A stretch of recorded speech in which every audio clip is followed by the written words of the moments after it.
So everything has a shelf life. In the modeling world, everything has a shelf life. Some seasons blondes are important. Some season black girls are important. Some season redheads are important.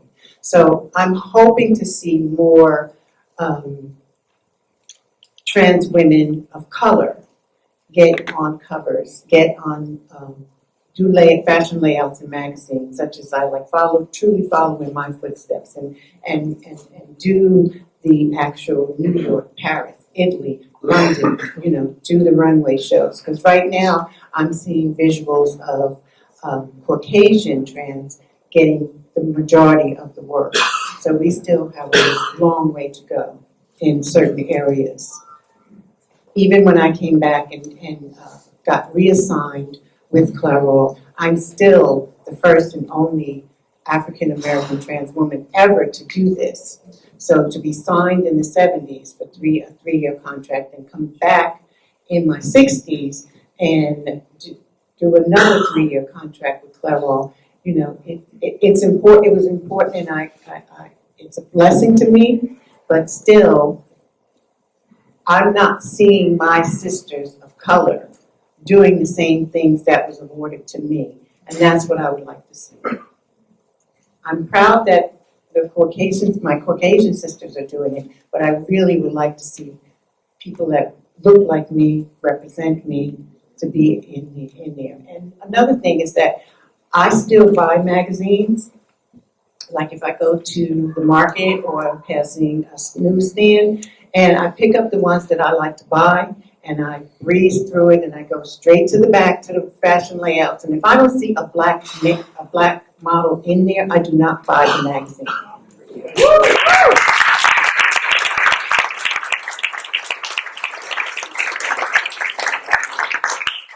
So thank you so much for sharing. I want us to leave off, because we talked some about history, and we talked about the present.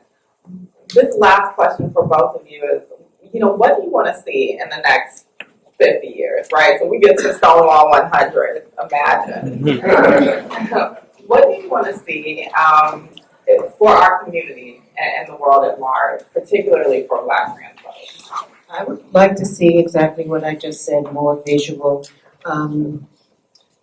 more opportunities for my trans sisters of color to be, no matter what field they want to be in, whether they want to be doctors, dentists, nurses, lawyers, whatever field that they choose, I would like to see more of that represented.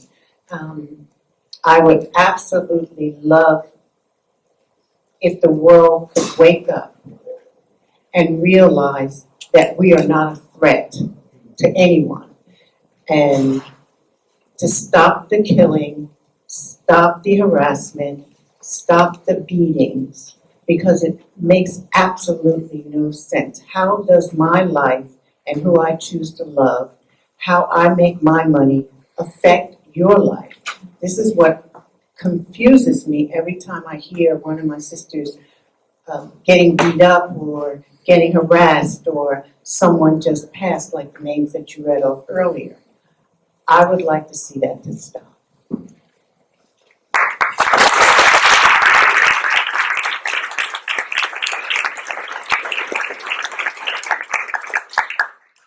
My vision is just so basic. It's just that, Black trans folk are offered the same resources and care and nourishing that most people are often given.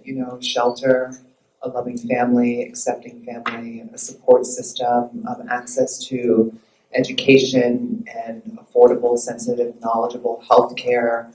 That we won't grapple with homelessness, that underground economies aren't our only options to care for ourselves, that we move past,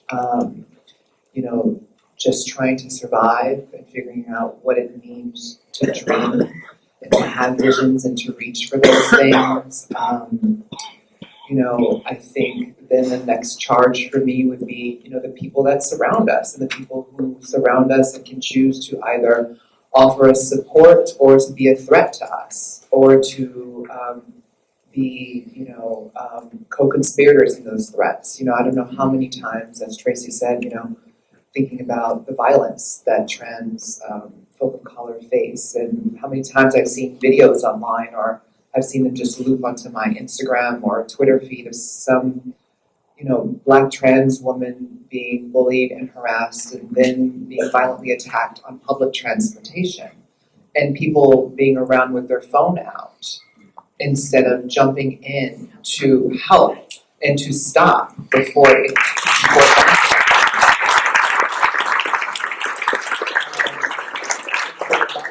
these, instances of violence and harassment happen in public space.